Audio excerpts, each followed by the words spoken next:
Hello, welcome back to my channel. আজকে আমি আপনাদের জলপাইয়ের আচার কিভাবে তৈরি করতে হয় দেখিয়ে দেব। সবাই খুব পছন্দ করে, খুব অল্প সময়ে কিভাবে তৈরি করা যায় চলুন দেখি। আমি এখানে 4 কেজির মতো জলপাই নিয়ে নিয়েছি, যা সিদ্ধ করে নিয়েছি হালকা একটু লবণ দিয়ে।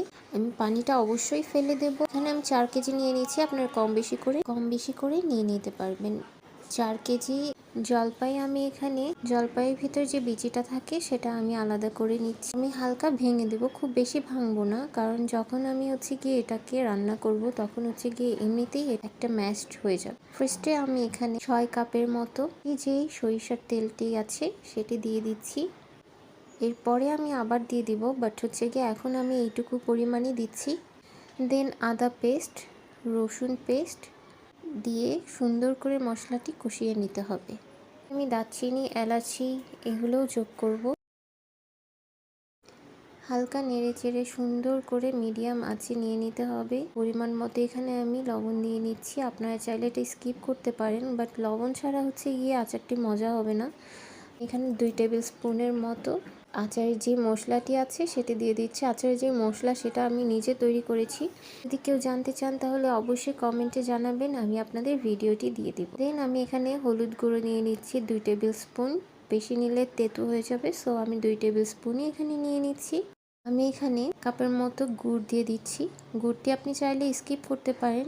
আমি এখানে গুড়, চিনি দুইটাই ইউজ করব। 1 কেজি পরিমাণ আমি এখানে রসুন নিয়ে নিচ্ছি। রসুনটার পরিমাণ একটু বেশিই দেব, রসুন দিলে একটু বেশি মজা হয়। আপনারা চাইলে একটু কম বেশি করে নিয়ে নিতে পারবেন, এটাতে কোনো প্রবলেম হবে না। আমি ম্যাশ করে রাখা যেই জলপাইটি রেখেছিলাম সেই জলপাইগুলো আমি দিয়ে দিচ্ছি আস্তে আস্তে করে। আমি দেখে নেব পরিমাণ কতটুকু লাগছে। দেন আমি চিনি নিয়ে নিচ্ছি। 4 কেজির জন্য আমার প্রায় ভালো পরিমাণেই চিনি লেগেছে। আপনারা কতটুকু পরিমাণ গিয়ে মিষ্টি খান সেটার উপর নির্ভর করবে। 5 ফোড়ন দিয়ে দিচ্ছি সবার শেষে। আমার প্রায় আচারটি হয়েই এসেছে। আচারটি করতে আমার প্রায় সময় লেগেছে 20 মিনিটের মতো। খুব সুন্দরভাবে আচারটি শুকিয়ে আসলে দেন হয়ে গিয়েছে। দেখতেই পাচ্ছেন আমার আচারটি কত সুন্দর। সবার শেষে লাস্টে আমি বোতলে যখন আচারটি রাখবো তখন আমি গিয়ে সরিষার তেল অ্যাড করে দিচ্ছি।